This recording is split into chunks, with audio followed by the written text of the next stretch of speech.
4 German shepherds. Was crying from inside a street vending machine. What baby did, next it left everyone in tears. The sound was impossible. That's what Sarah Chen kept telling herself as she stood frozen on the sidewalk, her 5-year-old son, Tommy's small hand gripping hers so tightly it hurt. But there it was again, soft whimpering coming from inside the rusted vending machine that had been abandoned outside the old corner store for years. Don't forget to like, share, and subscribe. Let us know in the comments where you're watching from. "Mommy, they're crying," Tommy whispered, his voice trembling. His huge brown eyes were already filling with tears, and Sarah felt her heart clench. They need help right now. Sarah glanced at her watch. 7:42 a.m. She was already running late for her shift at the hospital, and David would be wondering why they hadn't dropped Tommy at kindergarten yet. But something about the way her son stood there, completely still except for the shaking in his shoulders, made her pause. "Sweetheart, it's probably just the wind," she said gently, though even as the words left her mouth, she heard it again. That wasn't wind, that was definitely whimpering. Multiple voices, young and desperate. Tommy pulled his hand free and walked straight to the vending machine. The thing was massive, one of those old snack machines from the 90s with faded Coca-Cola logos and a cracked glass front. He pressed his small palms against the dirty metal and closed his eyes. 4 of them, he said quietly. 4 babies. "They're so scared, Mommy. They think nobody will find them." Sarah's breath caught. She hadn't told Tommy there were multiple sounds. She'd barely heard them herself. But before she could respond, David jogged up behind them, slightly out of breath. "There you are! I saw you from the car. What's going on?" He looked between his wife and son, noting Tommy's tears. "Buddy, what's wrong?" "Listen," Tommy said simply. David opened his mouth to speak, then stopped. The whimpering came again, clearer this time. His expression shifted from confusion to concern. He knelt beside the machine, peering through a broken section of the glass panel. "Jesus," he breathed. "Sarah, come look at this." Sarah crouched beside her husband, angling her head to see through the jagged opening. What she saw made her gasp. In the bottom compartment of the vending machine, where bags of chips should have been, 4 German shepherd puppies were huddled together. They couldn't have been more than 6 weeks old, their fur matted, their tiny bodies trembling. "How did they even get in there?" David muttered, examining the machine. The dispensing slot was far too small for even the smallest puppy to fit through. The only opening was the broken glass, but it was up high, and the edges were sharp. No way puppies climbed in there on their own. "Someone put them there," Tommy said, his voice steady now, but filled with a sadness that seemed too heavy for a 5-year-old. "Someone bad." Sarah felt a chill run down her spine, despite the warm morning sun. Tommy had always been different when it came to animals. Last year at the park, he'd walked right up to a snarling pit bull that had everyone else backing away, and within seconds, the dog was licking his face. The owner had been stunned, saying the dog hadn't let anyone touch him in months. "We need to get them out," David said, already pulling out his phone. "I'll call animal control." "No!" Tommy's shout was so forceful that several passing neighbors stopped to look. "They'll break the machine. They'll hurt them. The babies are already hurt." Old Mr. Johnson, who lived 3 houses down, shuffled over with his morning coffee. "What's all the commotion about?" "Puppies trapped in the vending machine," David explained, still scrolling through his phone for the right number. Mr. Johnson peered through the broken glass, his weathered face creasing with concern. "That's not right. How long they's been in there?" "Since last night," Tommy said immediately. "The bad man put them in at 3 in the morning." Everyone turned to stare at the boy. Sarah knelt beside him, keeping her voice gentle. "Tommy, honey, how could you know that?" Tommy looked at her with those serious brown eyes. "They're showing me, Mommy. They remember they were with their mama, and then the man came and took them away. Their mama tried to fight, but he hurt her." "That's quite an imagination," Mr. Johnson said, though his voice was uncertain. But Tommy wasn't listening anymore. He'd pressed himself against the machine again, humming something soft and melodic. Sarah recognized it, the lullaby her mother used to sing, the one she'd sung to Tommy when he was a baby. The effect was immediate, the whimpering quieted, replaced by soft whines that sounded almost hopeful. "They like your song?" David said, amazement creeping into his voice. More neighbors were gathering now. Mrs. Rodriguez from across the street, the Thompson twins who were home from college, even cranky Mr. Peterson who usually never left his porch. Word was spreading fast in their small riverside neighborhood. "We should break the glass," suggested one of the Thompson boys. "It's safety glass," Mr. Johnson said, tapping it with his knuckle. "Reinforced. You'd need special tools, and even then, the puppies are right below. Glass would fall on them." "What about the back?" Mrs. Rodriguez asked. David was already checking. "Solid metal, bolted shut. This thing was built like a tank." Sarah watched Tommy, who hadn't moved from his spot by the machine. He was whispering now, too quiet for anyone else to hear. But she could see the puppies responding, their little heads turning toward his voice. "Their mama," Tommy said suddenly, loud enough for everyone to hear. "She's looking for them. She's hurt and scared, but she's looking." "There's no stray German shepherds around here," Mr. Peterson said dismissively. "I'd have seen them. I see everything from my porch." Tommy turned to look at him, and there was something in the boy's expression that made the old man step back. "She's by the blue house with the broken fence. 3 blocks that way." He pointed east without hesitation. "She's been trying to get back to them all night, but her leg is caught." "The old Garrett place," Mrs. Rodriguez said. "That's been empty for months." Sarah and David exchanged glances. It was one thing for Tommy to have a connection with animals, but this level of specific detail was something else entirely. "I'll go check," David said. "You stay here with Tommy and the puppies." "I'm coming with you," Sarah said. "Mrs. Rodriguez, can you watch Tommy for a minute?" But Tommy grabbed his mother's hand. "I need to come. She won't trust you without me. She's scared of grown-ups now. The bad man was a grown-up." Sarah wanted to protest, to keep her son away from what might be a dangerous situation. But something in his certainty stopped her. This wasn't the time to doubt him. "David, you stay with the puppies," she said. "Keep them calm. Tommy and I will find the mother." David looked like he wanted to argue, but one glance at the growing crowd and the increasingly distressed sounds from the puppies changed his mind. "Be careful. Take your phone." Sarah took Tommy's hand, and they started walking. Behind them, she could hear David organizing the neighbors, someone mentioning bolt cutters, another person offering water for when they got the puppies out. But her focus was on Tommy, who walked with unusual purpose for a 5-year-old, never hesitating at corners, never doubting his direction. "Tommy," she said softly as they walked, "how do you know where the mama dog is?" He looked up at her, and for a moment she saw something ancient in his young eyes. "I don't know how, Mommy. I just feel it, like when I know you're sad even when you're smiling, or when Daddy's worried about work but doesn't want to tell us. I just know." They turned onto Maple Street, and there it was, the blue house with the broken fence. The paint was peeling, the yard overgrown with weeds that reached Sarah's waist. The fence had collapsed in several places, creating a maze of broken wood and rusted wire. "She's behind the shed," Tommy said, pulling his mother forward.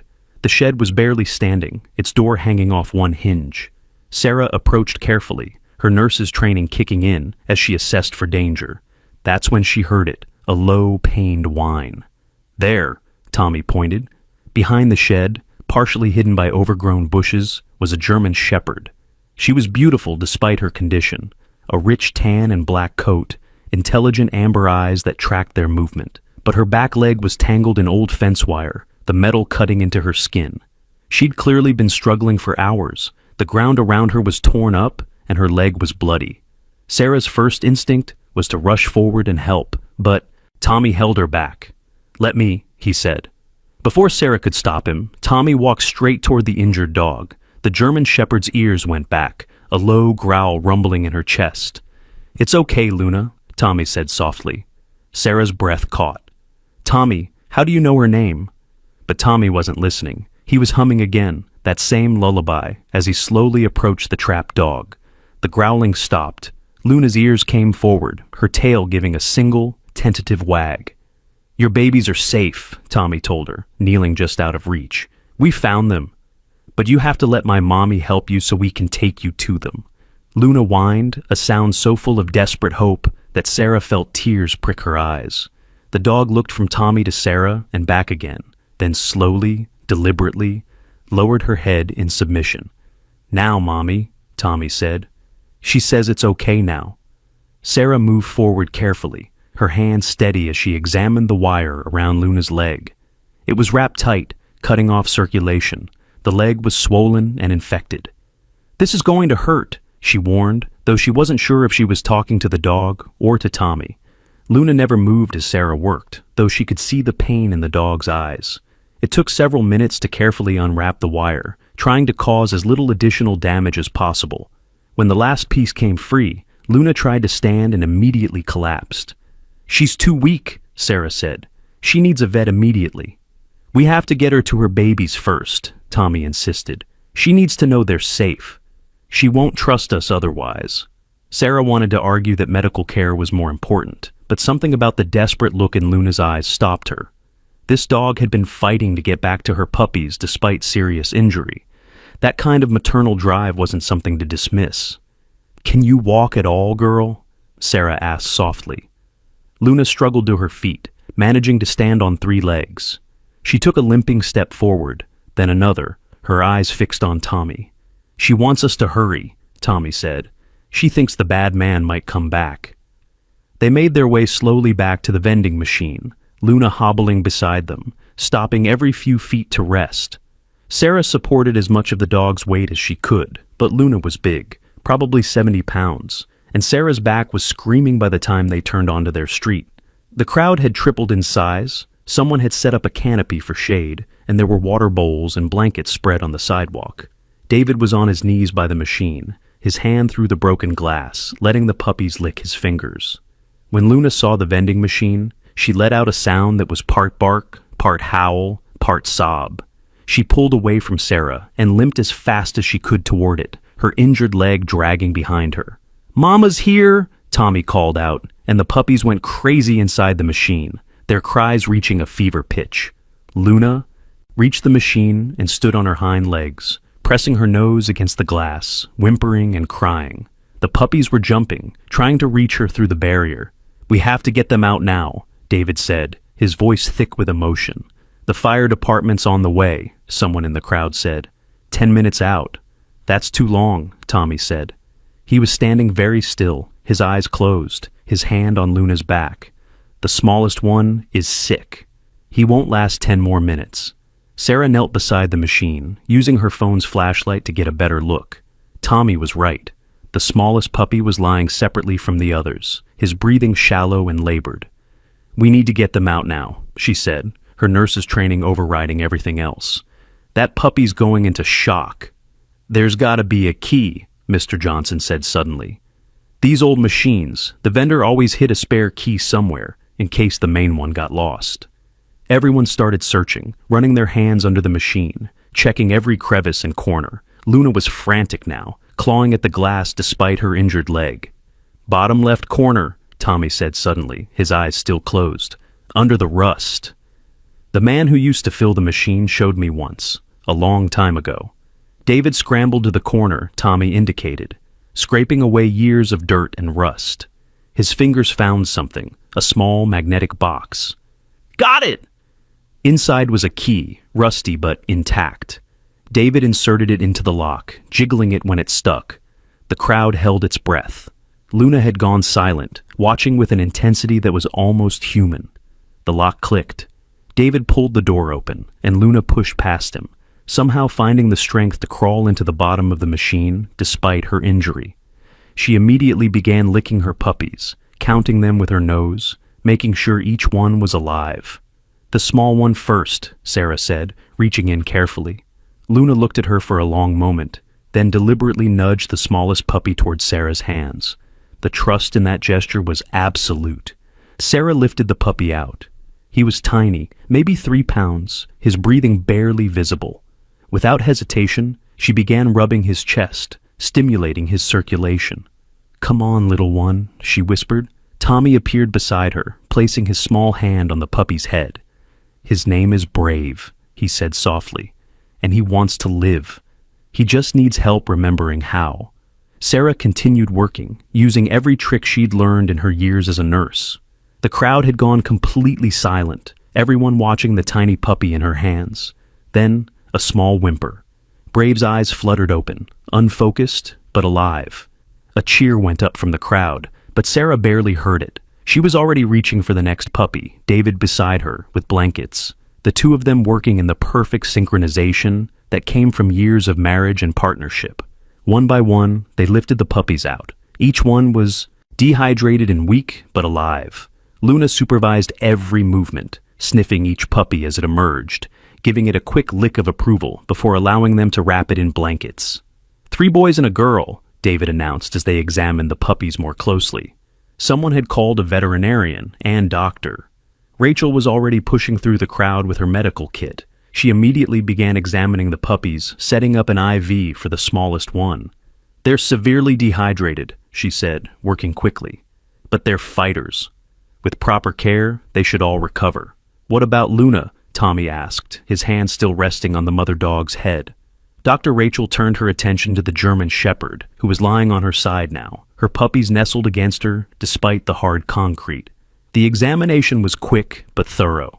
"The leg's infected, and she's malnourished," the vet said, "but nothing that can't be fixed with antibiotics and proper nutrition. She's been through hell, though." "Someone did this deliberately," David said, his voice hard. "Someone put those puppies in that machine." "Why would anyone do that?" Mrs. Rodriguez asked, horrified. Tommy looked up at them all, his young face serious. "To catch Luna. The bad man wanted Luna for fighting. He took her puppies to make her come back. But Luna's smart. She got away and hid. So he put the puppies where she could smell them but couldn't reach them. He was going to wait for her to come and then catch her." "That's... How could you possibly know that?" Mr. Peterson asked, his usual skepticism replaced by something like awe. Tommy shrugged. "Luna showed me. When I touched her, I could see what she saw, feel what she felt. Sarah wanted to dismiss it as childhood imagination, but the details were too specific, too accurate. And she'd seen Tommy do things with animals that couldn't be explained. "There's a collar, Doctor," Rachel said suddenly, feeling around Luna's neck. "It's buried in her fur, but yes, here it is." The collar was worn leather with a small tag. Dr. Rachel read it aloud. "Luna. And there's a phone number, but it's partially worn away. Area code 555, but I can't make out the rest." "She's not from around here," David said. "That's not our area code." "She traveled to find somewhere safe for her puppies," Tommy said. "But the bad man followed her." As if to confirm Tommy's words, a dark sedan that had been parked at the end of the street suddenly started its engine. It pulled away quickly, tires squealing slightly as it turned the corner. "Did anyone get a plate number?" David called out, but everyone had been focused on the puppies. "He'll be back," Tommy said quietly. "He wants Luna. She's worth a lot of money to bad people." Officer Martinez, who had just arrived in response to someone's call about the situation, overheard this. "We've had reports of dogfighting rings operating in the industrial district, if this is connected. We can't let them take her," Tommy said, his arms wrapping protectively around Luna's neck. "Or her babies. They belong together." "First things first, Doctor," Rachel said, preparing a syringe of antibiotics for Luna. "We need to get them all stabilized. Then we can worry about the legal situation." Sarah watched her son sitting there surrounded by puppies and their injured mother, looking more at peace than she'd seen him in months. Tommy had always been a quiet child, sometimes going days barely speaking at school, worrying his teachers. But here, with these animals, he was confident, sure of himself. "Mom," Tommy said suddenly, looking up at her with those wise brown eyes. "This was supposed to happen. Us finding them. It's important." "Why do you think that, sweetheart?" Tommy looked back at Luna, who was watching him with equal intensity. "Because Luna chose our street. Out of all the places she could have hidden her puppies, she chose the machine near our house. She knew we would help." The crowd was beginning to disperse, though many neighbors lingered, offering blankets, water, and help. Mr. Johnson had gone to his house and returned with an old wagon. "For transporting them," he said gruffly. "Wherever they need to go." "They need a vet clinic, Doctor," Rachel said. "The puppies need fluids and monitoring, and Luna's leg needs proper treatment." "I'll drive," David offered. "We're coming too," Sarah said, knowing Tommy wouldn't be separated from the dogs now. As they carefully loaded Luna and her puppies into the wagon, patting it with every soft thing the neighbors had brought, Sarah noticed something. The smallest puppy, Brave, wouldn't leave Tommy's side. Even when placed with his siblings, he would crawl back to the boy. "He knows you saved him, Doctor," Rachel said softly. "Animals remember things like that." "I didn't save him," Tommy said. "We all did. That's what families do." The word hung in the air. Family. These weren't their dogs. They'd have to find the real owners, figure out the legal situation, deal with whatever danger the mysterious bad man represented. But looking at Tommy's face, the way Luna trusted him completely, the way the whole neighborhood had come together to help, Sarah realized that sometimes family wasn't about blood or even species. Sometimes it was about showing up when someone needed you most. The ride to the vet clinic was quiet except for the occasional whimper from the puppies. Tommy sat in the back, his hand resting on Luna's head, humming that lullaby whenever she got anxious. Sarah kept turning around to check on them, still amazed by the connection between her son and these animals. "The man in the sedan," David said quietly to Sarah. "Should we be worried?" "Officer Martinez said he'd have patrols checking our street," Sarah replied, though she felt uneasy too. "But if someone's really running a dog-fighting ring, we're not letting them take Luna," David said firmly. "Or the puppies. We'll figure something out." At the clinic, Dr. Rachel and her team took over, setting up IVs for all 4 puppies and beginning treatment on Luna's leg. The wound was worse than it had looked outside, deep and infected, requiring surgical cleaning. "She's been fighting this infection for days, Doctor," Rachel said. "It's amazing she kept going." "She had to," Tommy said simply. "Her babies needed her."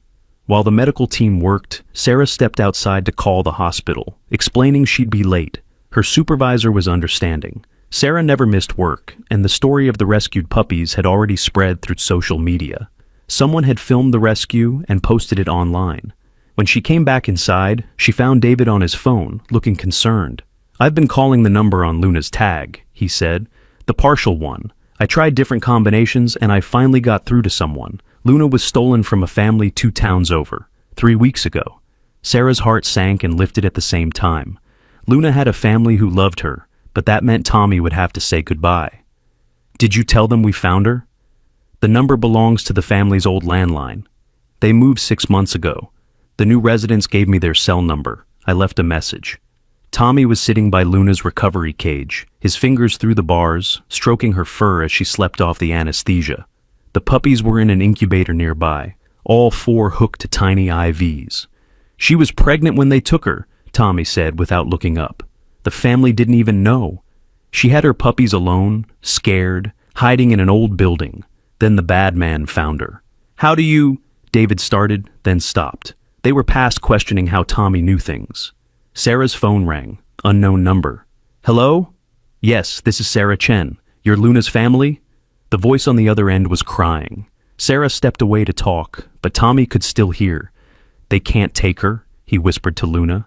"You belong with us now."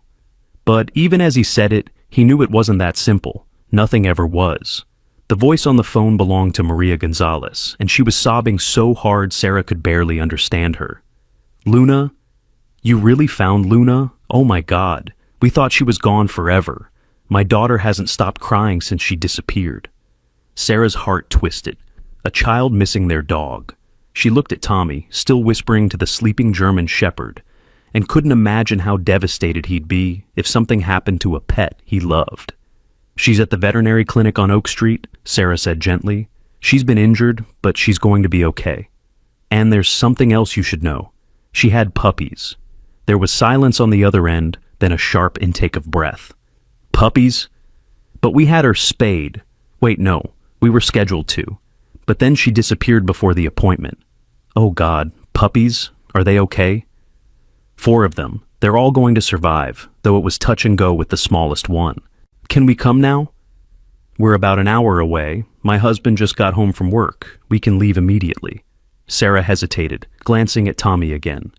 "Of course. But Mrs. Gonzalez, there's something you should know. Luna was taken by someone involved in what we think is a dog-fighting ring. The police are involved now." Maria's voice hardened. "Dog-fighting? Someone took our Luna for dog-fighting? She escaped before they could use her, but yes. And we think they might still be looking for her. You should be careful." "We'll be there in an hour," Maria said firmly. "Thank you." Thank you so much for saving her." Sarah ended the call and walked back to Tommy. She knelt beside him, trying to find the right words. "Tommy, sweetheart, Luna's family is coming." Tommy didn't look at her. "I know, I heard." His small fingers continued stroking Luna's fur through the cage bars. "But she doesn't want to go." "Tommy, she's their dog. They love her. They've been looking for her. Then why didn't they protect her?" The words came out sharp, angry in a way Sarah had never heard from her gentle son. "Why did they let the bad man take her?" David came over, sitting on Tommy's other side. "Sometimes bad things happen even when we're careful, buddy. It doesn't mean they didn't love her enough."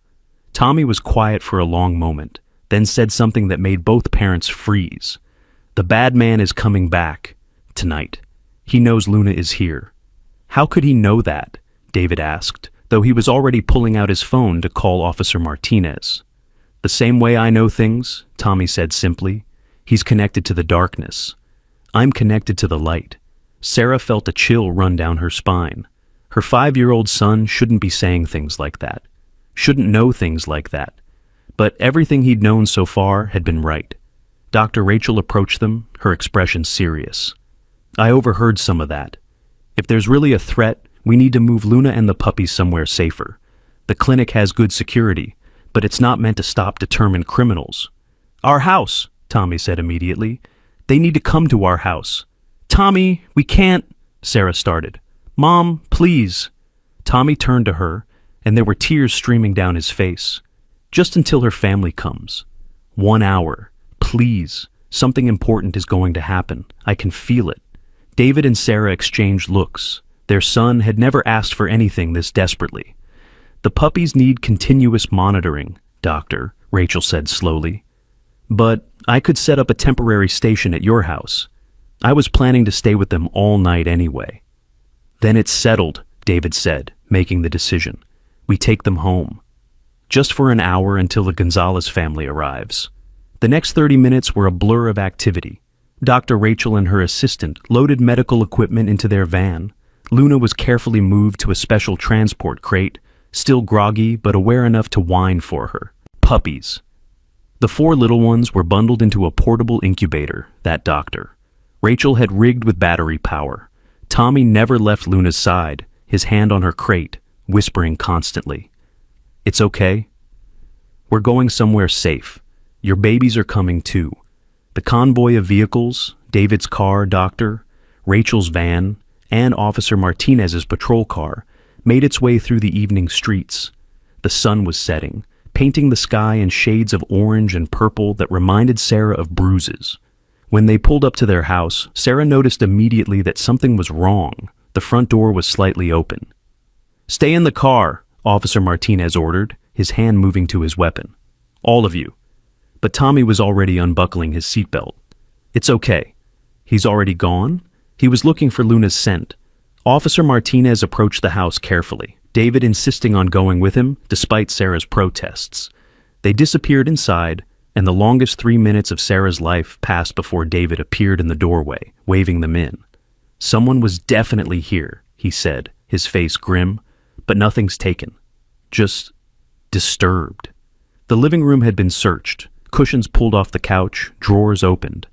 But it wasn't vandalism. It was methodical, someone looking for something specific. "He wanted to know if Luna had been here," Tommy said, standing in the middle of the room. His eyes were closed, his head tilted like he was listening to something. "He has her scent. He's been tracking her." "How does someone track a dog's scent?" Sarah asked, though she wasn't sure she wanted to know the answer. "The same way dogs track," Officer Martinez said grimly. "If you know what you're doing, you can follow an injured animal's trail. Blood, fear hormones, they leave markers." They quickly set up a makeshift medical station in the living room. Luna's crate went in the corner, where she could see everything. The puppy's incubator was placed on the coffee table, IVs carefully arranged. Dr. Rachel checked each puppy's vitals, adjusting fluids as needed. "Brave's doing better," she announced, and Tommy smiled for the first time in an hour. Luna was more alert now, her amber eyes tracking everyone's movement. When Tommy approached her crate, she pressed her nose against the bars, whimpering softly. "Can I let her out?" Tommy asked Dr. Rachel. She promises to be careful. The vet hesitated, then nodded. Her leg is bandaged and stable. Just don't let her jump or run. Tommy opened the crate, and Luna limped out slowly, immediately going to the incubator to check her puppies. She sniffed each one through the air holes, her tail wagging slightly when she confirmed they were all breathing. Then she did something unexpected. She walked to the front window and stood there, ears forward, body tense despite her injury. She's watching for him, Tommy said. She knows he's coming. The Gonzalez family will be here soon, Sarah said, checking her phone.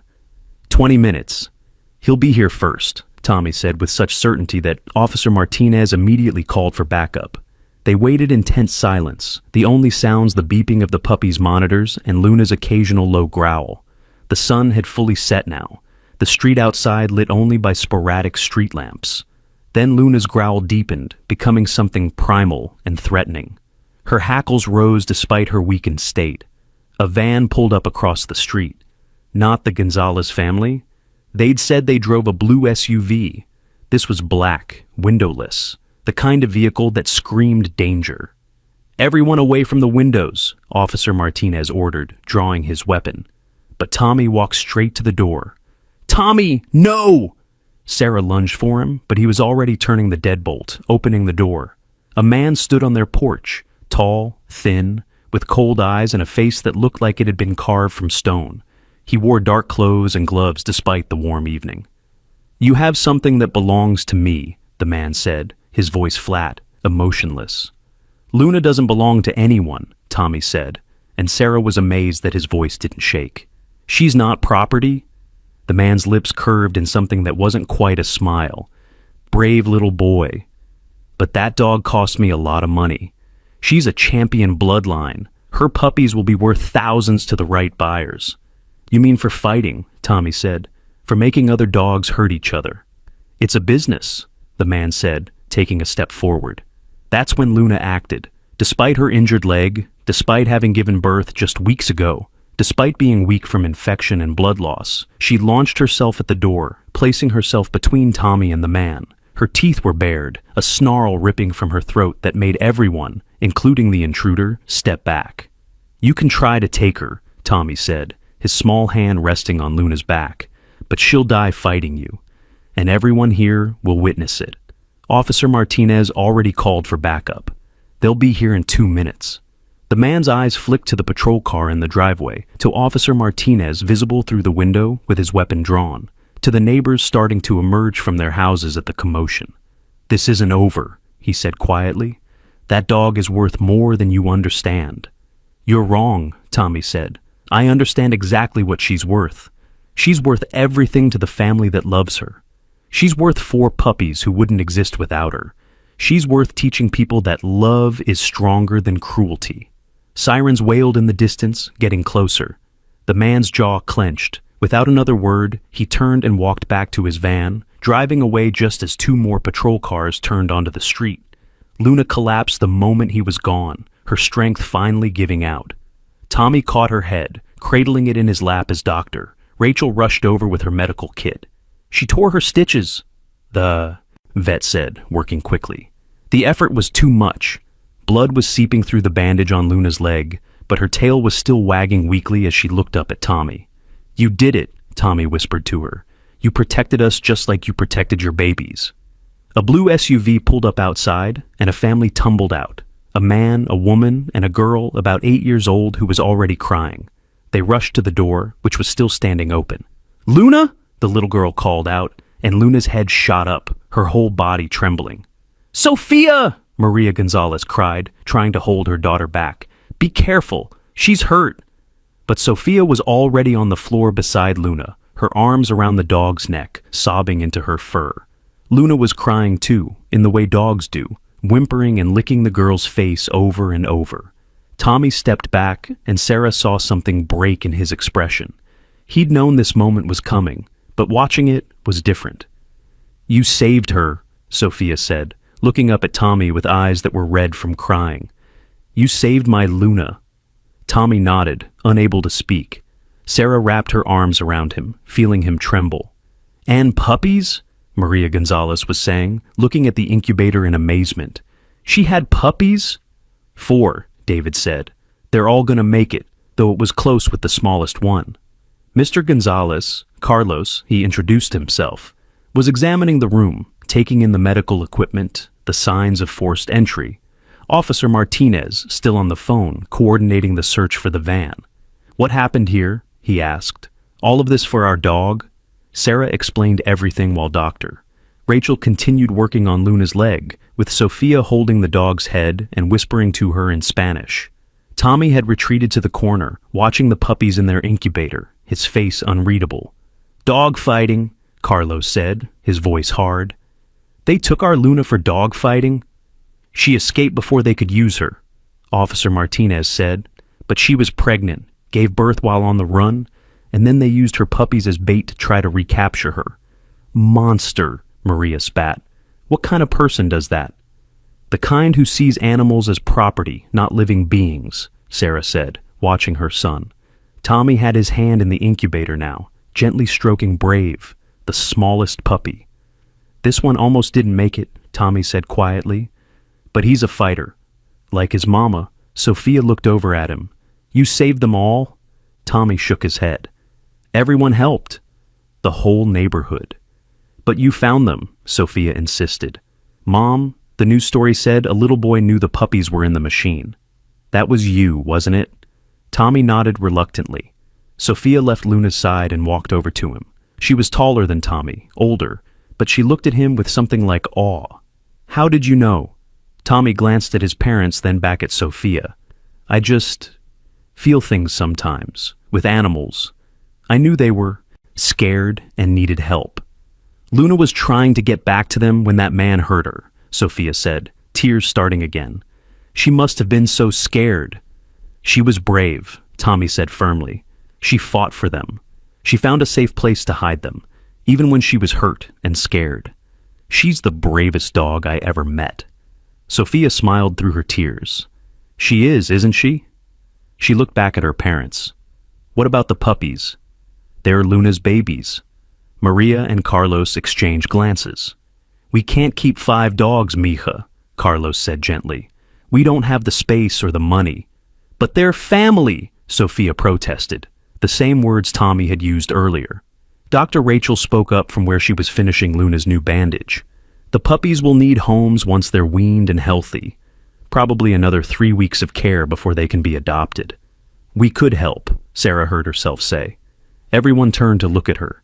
I mean, we could foster them until they're ready. Give you time to figure things out. Tommy's face lit up like Christmas morning. Really? David nodded slowly. We've already got all this equipment set up, and Tommy clearly has a connection with them. That's incredibly generous, Maria said, clearly overwhelmed. But it's too much to ask. You're not asking, Sarah said firmly. We're offering. Luna needs to recover, the puppies need care, and, honestly, I think Tommy needs this too. She didn't explain what she meant, but watching her quiet, often withdrawn son come alive around these animals, seeing him stand up to a dangerous man without fear, hearing him speak with confidence and purpose, this was more than just helping dogs. This was Tommy finding something in himself. The bad man might come back, Officer Martinez warned. We're still searching for him. But if he's part of an organized ring, then Luna and the puppies are safer with us temporarily, David said. We have a security system. We're home most of the time, and clearly Tommy will know if something's wrong. Everyone looked at the 5-year-old boy, who was now letting Sophia help him pet the puppies through the incubator's access ports. Is that okay with you? Maria asked her daughter, leaving Luna here for a few weeks while she gets better. Sophia bit her lip, clearly torn. Can we visit? Every day if you want, Sarah promised. Luna made the decision for them. She stood up, limped over to Tommy, and lay down at his feet, her head resting on his shoes. It was clear she trusted him completely. I think she knows she's safe here, Carlos said quietly. They spent the next hour working out details. The Gonzalez family would cover all medical expenses. They'd visit daily. Once Luna was healed and the puppies were weaned, they'd take Luna home and help find homes for the puppies. Dr. Rachel would continue to check on them, and Officer Martinez would ensure regular patrols of the neighborhood. As the Gonzalez family prepared to leave, it was Getting late, and Sophia had school tomorrow. The little girl knelt beside Tommy. "Thank you," she whispered, "for saving her. For knowing she needed help." Tommy looked at her seriously. "She saved herself, and her babies. We just helped a little." Sophia hugged him then, surprising everyone, including Tommy. "You're magic," she said quietly. "Don't let anyone tell you different." After they left, with promises to return tomorrow after school, the house felt strangely quiet despite the presence of 5 dogs. Dr. Rachel had set up a baby monitor system for the puppies and showed Sarah how to check their IVs. "I'll be back first thing in the morning," she said. "Call if anything changes. Anything at all." Officer Martinez was the last to leave. "We've got a unit watching the neighborhood tonight," he told David quietly. "But if that kid of yours senses anything, and I'm starting to believe he really does, you call immediately." When everyone was gone, the Chen family sat in their living room, surrounded by sleeping dogs and medical equipment, and tried to process what had happened.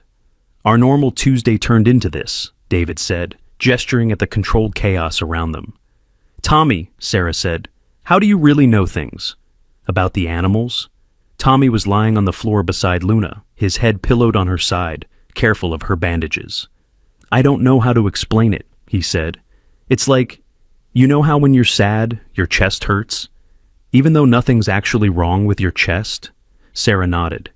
"It's like that, but backwards. I feel what they feel, but in my chest, in my head. Luna's leg hurt, and I felt it in my leg. The puppies were scared, and I felt scared. But I also see things sometimes, like pictures in my head of what happened to them." "Has it always been like this?" David asked. Tommy shook his head. "It started last year, after Grandma died."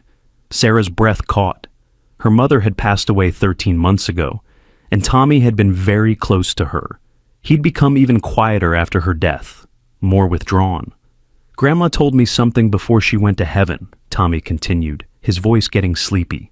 "She said some people are bridges, between the human world and the animal world. She said I was a bridge, and that one day I'd understand what that meant." "Your grandmother said that?" Sarah asked, tears pricking her eyes. Tommy nodded, his eyes closing. "She said animals would find me when they needed me most, and that I should never be afraid to help them, because they'd teach me things humans couldn't." Within minutes, he was asleep, curled up against Luna like he'd known her all his life. The German shepherd's eyes were open, watching over him the way she watched over her puppies. "Do you believe it?" David asked quietly. "That he's some kind of bridge?" Sarah thought about everything that had happened, the impossible knowledge, the instant trust from traumatized animals, the way even hardened Officer Martinez had started deferring to Tommy's instincts. "I don't know what to believe," she admitted, "but I know our son is special. And maybe that's enough." They set up a makeshift bed in the living room. Neither of them wanted to leave Tommy alone with the dogs, even with Luna standing guard. As Sarah was arranging blankets on the couch, she heard something that made her freeze. The puppies were crying in their incubator, but it wasn't the normal whimper of hungry or uncomfortable babies. It was synchronized, rhythmic, almost like they were singing. Tommy stirred in his sleep, and without waking, began humming. It was that same lullaby, the one his grandmother used to sing. Luna joined in with a soft, melodic whine. For one impossible moment, all 6 voices, boy, mother dog, and 4 puppies, harmonized in something that shouldn't exist, but did. A song without words, a communication beyond language. Then it stopped, and everyone was asleep again, except Sarah, who stood there with tears streaming down her face, understanding finally that her son wasn't just special. He was extraordinary. The night passed peacefully, but Sarah barely slept. She kept checking on the puppies, adjusting their blankets, making sure the IVs were flowing properly. Around 3 a.m., she found David doing the same thing. "Can't sleep either?" he asked. "Too much adrenaline," she admitted. "And I keep thinking about what Tommy said, about being a bridge." They stood together, watching their son sleep surrounded by dogs, and Sarah noticed something she hadn't before. The puppy's breathing had synchronized with Tommy's. Even Luna's chest rose and fell in the same rhythm. "That's not normal," David whispered. "Nothing about this is normal," Sarah replied. but maybe that's okay. The smallest puppy, Brave, started to whimper, and before either parent could react, Tommy's eyes opened. He didn't move, didn't want to disturb Luna, but his hand reached out toward the incubator. "He's thirsty," Tommy said sleepily. "Not hungry, just thirsty." Sarah checked the IV bag and found it was nearly empty. She replaced it with a fresh one, doctor. Rachel had left, and Brave settled immediately. "How did you know?" David asked. Tommy yawned. "I dreamed I was thirsty." He closed his eyes again, asleep within seconds. Dawn came with a soft knock on the door. Sarah opened it to find Mr. Johnson standing there with a casserole dish and a gruff expression. "Figured you didn't have time to cook," he said, shoving the dish at her. "It's for the boy. He did good yesterday." Before Sarah could thank him properly, he was already walking away, but she heard him mutter, "Special kid you got there. Real special." More neighbors stopped by as the morning progressed. Mrs. Rodriguez brought fresh fruit. The Thompson twins offered to mow their lawn so they could focus on the dogs. Even cranky Mister. Peterson left a bag of premium dog food on their porch with a note, "For the brave mother." Tommy woke up. Properly around 7, immediately checking each puppy with the seriousness of a trained veterinarian. Luna watched him approvingly, her tail wagging despite her obvious pain. "She needs more pain medicine," Tommy announced. "She's hiding it, but her leg really hurts." When Dr. Rachel arrived at 8, she confirmed Tommy was right. Luna was due for another dose of pain medication. "How did you know?" she asked Tommy. "Her eyes," Tommy said simply. "They get tight around the edges when she's hurting." Dr. Rachel looked at Sarah and David. That's something even experienced vets sometimes miss. Your son has a gift." As she examined each puppy, she kept glancing at Tommy with increasing amazement. He correctly identified which puppy had a slightly elevated temperature, which one needed its IV adjusted, and which one was about to have a bowel movement, all before Dr. Rachel's instruments confirmed it. "Have you considered having him tested?" she asked Sarah quietly. "Not for anything wrong," she added quickly, "but there are studies on human-animal communication, empathic abilities. Scientists would be very interested in Tommy's abilities." Sarah's protective instincts flared immediately. "He's 5 years old. I'm not letting him become some kind of experiment." Dr. Rachel raised her hands apologetically. "Of course not. I just meant what he can do is remarkable. It should be documented, understood. Right now, we just want to help these dogs," David said firmly, ending the conversation. The Gonzalez family arrived as promised, Sophia rushing in, still wearing her school uniform. She went straight to Luna, who greeted her with enthusiastic licking despite her injuries. "She looks better," Maria said, relief evident in her voice. "Stronger. Tommy's been taking care of her," Sarah said. "He knows what she needs before she asks." Sophia looked at Tommy with that same awe from yesterday. "Can you teach me?" "How to understand her like you do." Tommy considered this seriously. "I don't know if I can teach it, but I can tell you what she's feeling if you want." For the next hour, Tommy translated Luna's every movement and sound for Sophia. "See how her ears go forward? She's happy you're here. And when she licks your hand 3 times fast, that means she loves you. The slow lick means she's content." Sophia absorbed every word like it was gospel. "What about when she makes that little huffing sound?" "That's her laugh," Tommy said. "She thinks you're funny." Carlos watched this interaction with amazement. "Has he always been like this?" "No," Sarah admitted. "It started about a year ago, after my mother passed away." Something in Carlos's expression shifted. "My grandmother used to say some people were born with old souls, souls that could speak to all of God's creatures." He looked at Tommy. "She would have said, 'Your son has an old soul.'" The peaceful morning was interrupted by Officer Martinez arriving with urgent news. "We found the van," he said, "abandoned in the industrial district. But we also found something else. Documents, plans." He showed them a folder full of papers, photographs of various dogs, fighting records, breeding plans. Luna's picture was there, along with notes about her bloodline, her potential value. "This is bigger than we thought," Martinez said. "This isn't just one guy. It's an organization. And according to these papers, Luna wasn't the only pregnant dog they were tracking. Tommy, who had been listening from his spot beside the puppies, suddenly went very still. "There are others," he said, his voice distant. "3 others. They're scared. They're hiding." Everyone turned to look at him.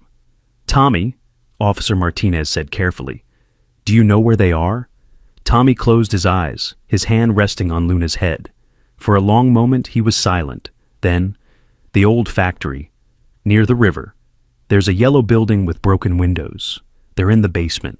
3 mothers, 11 puppies total." Officer Martinez was already on his radio, calling for units to check the location. "If you're right, kid, you just saved a lot of dogs." "Go," Tommy said urgently. "Go now. The bad men are coming back for them today." Martinez ran for his car, sirens wailing as he peeled out of the driveway. The 2 families sat in tense silence, waiting for news. 20 minutes later, Martinez called. His voice was thick with emotion. The kid was right. 3 female dogs, all with puppies, locked in cages in a basement. Conditions were horrible, but they're alive. Animal control and our rescue team are bringing them out now. Sarah hugged Tommy tight, tears streaming down her face. "How did you know?" "Luna told me," Tommy said simply. "She remembered their smells, their fears. She escaped, but they couldn't." Sophia was crying too, clinging to Luna. "You tried to save them all, didn't you, girl?" "You brave, brave dog." Luna licked the girl's tears, then turned to Tommy and did something remarkable. She stood up, limped over to him, and bowed. Not a play bow, but something deeper, more formal. A gesture of respect from one warrior to another. "You're welcome," Tommy whispered, and Luna licked his face once before returning to her puppies. The news of the rescue spread through Riverside like wildfire. By noon, there were news vans parked outside the Chen house, reporters wanting to interview the miracle boy who had found the dogs. Sarah kept the curtains drawn and didn't answer the door, but she could hear the excitement in the voices outside. "Mom, they need to know," Tommy said, looking out through a crack in the curtains. "People need to understand that animals have feelings, that they matter." David knelt beside his son. "You're right, buddy. But right now, our job is to protect Luna and her puppies. Too much attention might bring the bad people back." Tommy nodded solemnly, but Sarah could see he was troubled. He kept going back to the window, watching the crowd grow. Then Sophia had an idea. "What if we make our own video? Tell the story our way? My mom has a good camera, and we could post it online ourselves." Maria looked uncertain, but Carlos nodded slowly. "That's actually smart. Control the narrative. Show people what really happened." "And we could ask for help," Tommy added, his eyes brightening. "For all the rescued dogs, they'll need homes, medical care." Within an hour, they had set up a makeshift filming area in the living room. Luna lay beside the incubator, her puppies visible through the clear sides. Tommy sat cross-legged on the floor, Sophia beside him, both children looking serious but determined. "Hi," Tommy began, his voice steady despite the camera. "I'm Tommy, and this is Sophia. 3 days ago, I heard crying coming from a vending machine. They told the story simply, honestly. Tommy explained how he'd known the puppies were there, how Luna had been hurt trying to protect them. Sophia talked about losing Luna, the weeks of searching, the heartbreak her family had endured. "But this isn't just about Luna," Tommy said, looking directly at the camera. "Today, the police found 15 more dogs because Luna helped me understand where they were. They were going to be used for fighting, for hurting each other, for money." Brave chose that moment to whimper, and Tommy reached into the incubator to stroke him gently. The tiny puppy immediately calmed. "See?" Tommy said. "They just want love. That's all any animal wants, to be safe and loved." The video was simple, unedited, just 2 children telling the truth. But when Carlos uploaded it to social media that afternoon, something extraordinary happened. Within an hour, it had 1,000 views. Within 3 hours, 10,000. By evening, it was at 100,000 and climbing. The comments poured in. Offers of help, donations for the rescued dogs, messages of support from around the world.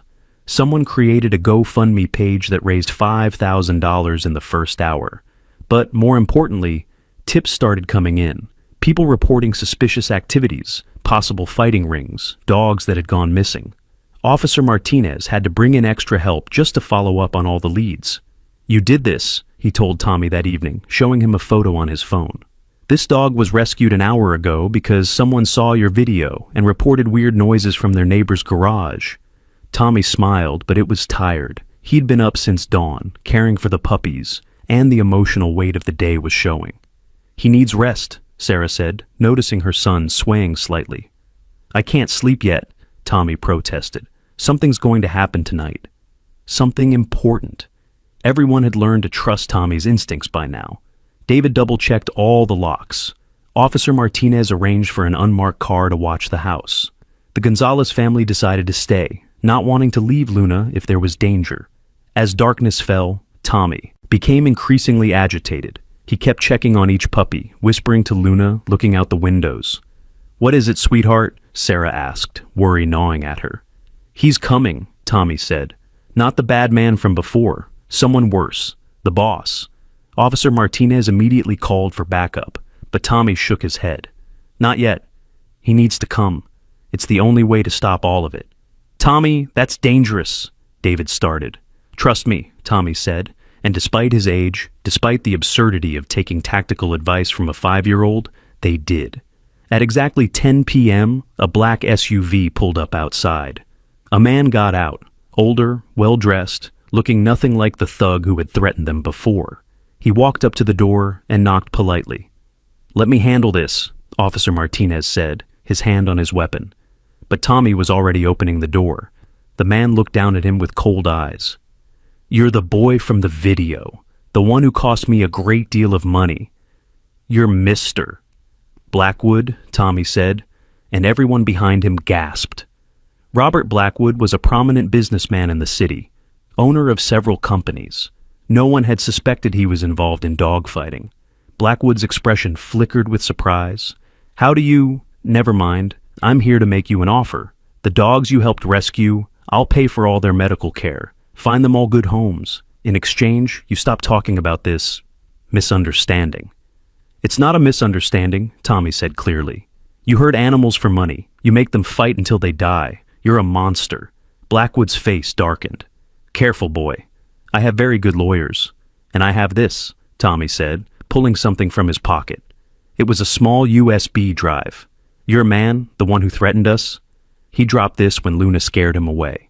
It has everything on it. Every dog you've stolen, every fight you've organized, every person you've paid off." It was a lie. Tommy had no USB drive. His hand was empty. But something in his voice, his absolute conviction, made Blackwood step back. "You're bluffing." Tommy smiled, and it was not a child's smile. It was ancient, knowing. "Luna remembers every dog from your kennels. She remembers their smells, their fears, their names. Through me, she can identify every single one. And they found 3 of your facilities today. How many more do you think she knows about?" Blackwood's composure cracked. "That's impossible. You're just a child playing pretend." "Am I?" Tommy closed his eyes. "The warehouse on Dock Street. The basement in the blue building on 5th. The farm outside town with the red barn. Should I continue?" With each location, Blackwood grew paler. These were real places. Martinez was already texting the information to his team. "Even if you know the locations, you can't prove I'm connected." "Your cologne," Tommy said, opening his eyes. "Luna remembers it. Every dog you've touched remembers it. Dogs never forget a scent, Mr. Blackwood, and courts are starting to accept evidence from trained scent dogs." This was partly true. Some courts did accept scent evidence, though not quite the way Tommy was implying. But Blackwood didn't know that. "What do you want?" Blackwood asked, his voice tight. "Turn yourself in," Tommy said simply. "Tell them everything. Every person involved, every location, every dog you've hurt. Do it now, and maybe someday you can become a better person." "And if I refuse?" Tommy looked past him to the street where more cars were pulling up. Not police cars, regular vehicles. People from the neighborhood, people who had seen the video, people who had come to stand with a little boy and the dogs he was protecting. Mr. Johnson was there with his old hunting rifle, not pointed at anyone, just held casually. The Thompson twins stood beside him, baseball bats in hand. Mrs. Rodriguez had her phone out, live streaming everything. More and more people arrived, forming a silent wall of witnesses. "These are good people," Tommy said. "They won't hurt you, but they'll remember you. Your face will be everywhere by morning. Your business partners will see it, your country club friends, your family." Blackwood looked around at the growing crowd, at the phones recording him, at Officer Martinez speaking quietly into his radio. He was trapped, not by force, but by the simple power of community attention. "You've ruined me," he said to Tommy. "No," Tommy replied. "You ruined yourself the first time you hurt an innocent animal. I'm just helping everyone see the truth." Blackwood's shoulders sagged. He looked older suddenly, defeated. "I want a lawyer." "You'll have one," Martinez said, stepping forward with handcuffs. "Robert Blackwood, you're under arrest for animal cruelty, operating an illegal gambling enterprise, and conspiracy. You have the right to remain silent." As Martinez led Blackwood away, the crowd began to cheer, but Tommy didn't join them. He walked back to Luna, who had been watching from the doorway, and buried his face in her fur. "It's over," he whispered. "You're all safe now." But Luna whined softly, and Tommy understood. It wasn't over. Not yet. The next morning brought chaos of a different kind. The video of Blackwood's arrest had gone viral. Truly viral. Millions of views, international news coverage, celebrities sharing it. The GoFundMe had reached $50,000. Offers to adopt the rescued dogs were pouring in from across the country. But Tommy was focused on something else. He sat with the puppies, who were now strong enough to be held for short periods, and seemed to be having a conversation with them that no one else could hear. "What is it, buddy?" David asked. "They want to stay together," Tommy said. "Not all in one home, but close. They want to grow up knowing each other." It seemed an impossible request, but Sophia had an idea. "What if we found homes all in the same neighborhood? Like, what if some of our neighbors adopted them?" Sarah thought about it. Mr. Johnson did say he was lonely. Within hours, they had a plan. Mr. Johnson, after much grumbling that fooled no one, agreed to take the largest male puppy, who Tommy had named Guardian. Mrs. Rodriguez, whose own dog had passed away last year, fell in love with the female puppy, Hope. The Thompson twins' parents, after seeing how gentle their college-age boys were with the puppies, agreed to take the third puppy, Faith. That left Brave, the smallest. "He belongs with Tommy," Luna seemed to say with every look, every gentle nuzzle toward the boy. "We can't have a dog," Sarah said weakly, even as she watched Tommy and Brave together. "We work. We don't have a yard." "Mom," Tommy said quietly, "Brave needs me, and I need him. He helps me understand my gift." That word, gift. Tommy had never called his ability that before. Dr. Rachel, who had been checking the puppies, spoke up. "There's something you should know. I ran some tests on Brave because of his rough start. He has a minor heart condition, nothing life-threatening with proper care, but he'll need monitoring. Regular vet visits, medication possibly." "We can't afford," David started. "The GoFundMe can cover it," Carlos said immediately. "These dogs are heroes now. People want to help. And, Doctor," Rachel continued, "Brave seems to have inherited something special from Luna.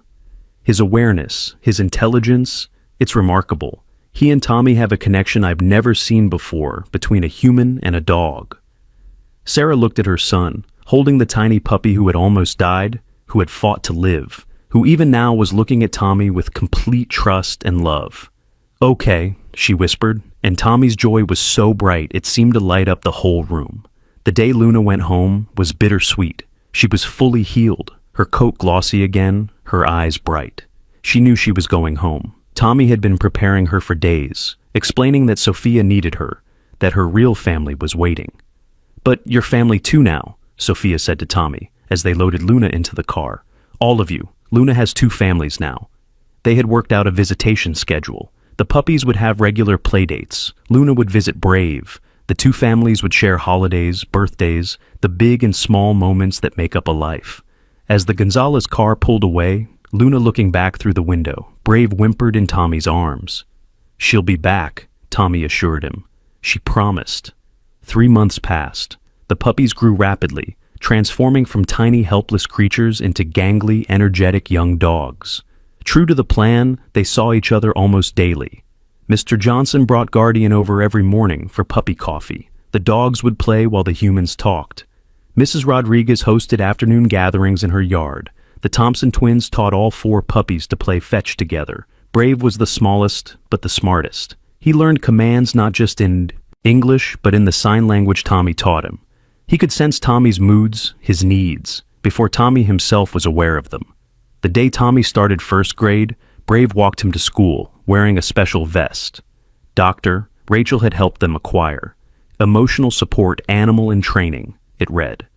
The principal had agreed to let Brave attend class once a week, seeing how the dog helped not just Tommy, but other anxious children. "He's like me," Tommy explained to his teacher. "He understands without words." The teacher, Mrs. Foster, was skeptical at first.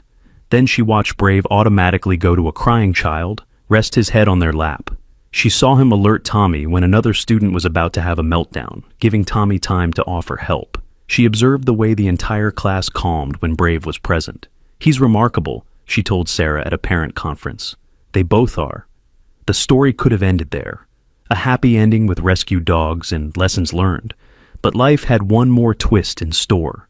On a cold December morning, 6 months after the rescue, Tommy woke up gasping. Brave was already alert, licking his face, whining urgently. "What is it?" Sarah asked, rushing into his room. "The shelter," Tommy gasped. "The city shelter. Something bad is happening right now." David was already grabbing his keys. They'd learned not to question Tommy's urgent feelings. Sarah called Officer Martinez, who promised to meet them there. They arrived at the city animal shelter to find smoke billowing from one wing of the building. The fire department was already there, but the shelter workers were frantic. "The isolation ward!" one of them cried. "There are 12 dogs in there, all the ones too sick or aggressive to move quickly." The firefighters were working to contain the blaze, but it would be minutes before they could safely enter. Minutes the dogs didn't have. Tommy stepped forward, Brave beside him. "I can get them out." "Absolutely not," the fire chief said. "No one goes in." But Tommy was already running, not toward the fire, but around the side of the building. Brave raced beside him, both boy and dog moving with singular purpose. "Tommy!" Sarah screamed, but David held her back. "Look," he said. Tommy had found something, an old service tunnel used for maintenance. Too small for an adult, but just right for a small boy and a young dog. He disappeared inside. The next 3 minutes were the longest of Sarah's life. She could hear dogs barking from inside the building, the sound of breaking glass, Tommy's voice high and clear, calling out commands. Then, impossibly, dogs started emerging from the tunnel, one by one, following Brave, who would run in, grab one by the scruff, and lead it out. Tommy was inside, somehow convincing terrified, aggressive dogs to follow a puppy to safety. 8 dogs, 9, 10. The smoke was getting thicker. The firefighters were almost through to the isolation ward. 11 dogs. "Where's Tommy?" Sarah cried. Then she saw him, crawling from the tunnel, pushing the 12th dog, an ancient arthritic basset hound, ahead of him. His face was black with soot, his clothes torn, but he was smiling. "Got them all," he said, before collapsing into his mother's arms. The paramedics checked him over. Smoke inhalation, minor burns on his hands, but nothing serious. Brave wouldn't leave his side, growling at anyone who tried to separate them. "How?" the fire chief asked, stunned. "How did you know about the tunnel? How did you get those dogs to follow you?" Tommy looked up at him with those wise brown eyes. "I asked them to trust me. And they did. That's all." But Sarah saw him exchange a look with Brave, and she knew there was more to it. Tommy hadn't just asked the dogs to trust him. He'd shown them somehow, in that way he had, that they were loved, that someone was fighting for them, that they mattered. The story made national news. Tommy was invited to talk shows, offered book deals, promised scholarships, but he turned it all down. "I don't want to be famous," he told his parents. "I just want to help animals." So they compromised. They started a YouTube channel, Tommy and Brave's Animal Adventures. Simple videos of Tommy working with local shelters, teaching kids how to understand animal body language, showing the daily life of a boy with an extraordinary gift. The channel grew slowly but steadily. They used the ad revenue to help pay for medical care for rescue animals. Tommy started visiting schools with Brave, teaching empathy and kindness. He worked with kids who had anxiety or autism, showing them how connecting with animals could help them connect with the world. Luna's puppies grew into magnificent dogs. Guardian became Mr. Johnson's constant companion and eventually a certified therapy dog visiting nursing homes. Hope helped Mrs. Rodriguez start a neighborhood watch program, the dog's alertness catching several attempted break-ins. Faith went to college with the Thompson twins, becoming the unofficial mascot of their dorm and helping countless homesick freshmen. And Brave? Brave became exactly what his name suggested. Brave enough to stand between Tommy and his nightmares. Brave enough to alert to seizures Tommy didn't even know he was at risk for. Brave enough to love unconditionally and completely. On the 1-year anniversary of the rescue, both families gathered in Sarah and David's backyard. Luna was there with all 4 of her grown puppies, the dogs rolling and playing like they were still babies. The humans watched from picnic tables laden with food, sharing stories and laughter. "You know what the funny thing is?" Carlos said, watching the dogs. "We thought we were rescuing them." "But they rescued us," Sophia finished, her arm around Luna. Tommy nodded, his hand buried in Brave's fur. "That's what animals do. They rescue us from being alone, from being afraid, from forgetting how to love." Mr. Johnson, who hadn't smiled in the year before Guardian came into his life, raised his beer. "To the dogs," he said gruffly. "To the dogs," everyone echoed, but Tommy added quietly, "and to the people brave enough to help them." As the sun set, painting the sky in shades of gold and pink, Tommy felt that familiar tingle in his chest. Somewhere, an animal needed help. Somewhere, a connection was waiting to be made. He looked at Brave, who was already alert, ears perked. "Tomorrow?" Tommy asked. Brave's tail wagged once, firmly. "Tomorrow." Because that's what they did now. That's who they were. A boy who could hear the silent cries for help, and a dog brave enough to answer them. The video of that anniversary party, posted on their channel, would eventually reach 10 million views. Not because it was dramatic or shocking, but because it was real. A community brought together by tragedy, bonded by compassion, proving that sometimes the smallest acts of kindness, listening to a child who says he hears puppies crying, stopping to help an injured dog, opening your home to an animal in need, can ripple out in waves that change the world. In the video's comments, thousands of people shared their own rescue stories. Dogs saved from fighting rings, cats pulled from hoarding situations, horses rescued from neglect. Each story a testament to the truth Tommy had always known. Animals and humans need each other. The last shot of the video showed Tommy and Brave walking toward the sunset, side by side, ready for whatever tomorrow would bring. The caption read simply, "Every animal deserves a chance. Every child who loves them deserves to be heard. Be the bridge between fear and hope." 3 years later, Tommy would speak at the United Nations about animal welfare, Brave beside him on the stage. He would help pass legislation making dog fighting a federal felony with mandatory jail time. He would inspire a generation of children to see animals not as property, but as family. But that was all in the future. Right now, he was just a boy with a gift, a dog named Brave, and a community that had learned that miracles don't always come from above. Sometimes they come from a 5-year-old child who heard puppies crying in a vending machine and refused to walk away. Sometimes they come from neighbors who stand together against cruelty. Sometimes they come from a mother dog's love so fierce she'll fight the world to save her babies. And sometimes, just sometimes, they come from all of these things combined, creating a story so powerful that it changes not just the lives it touches directly, but ripples out in waves of compassion that never truly end. As Tommy's grandmother had told him before she passed, some people are bridges between worlds. You, my dear one, are a bridge between the human heart and the animal soul. Never forget that with great gifts come great responsibilities, but also great joys.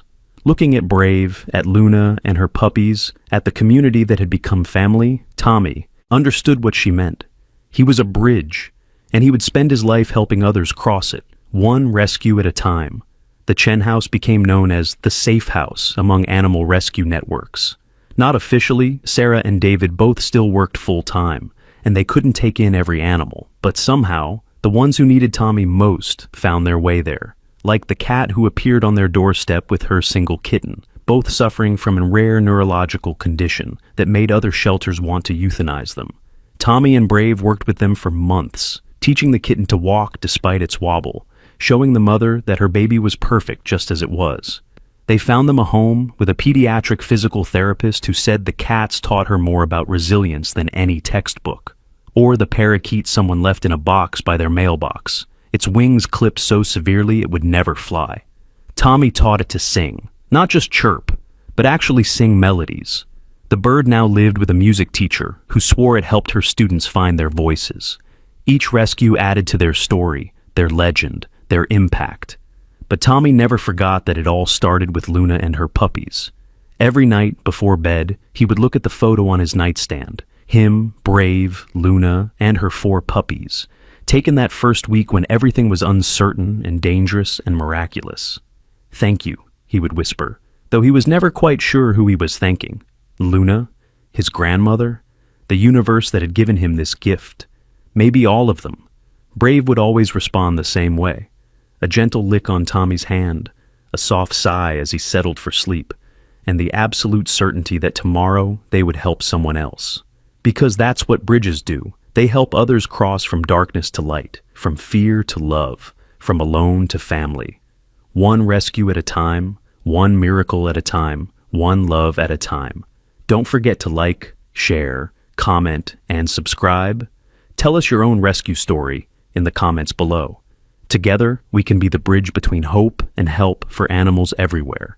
Every share saves a life. Every comment spreads awareness. Every subscription supports our mission to show the world that every animal matters, and every child who loves them has the power to change the world.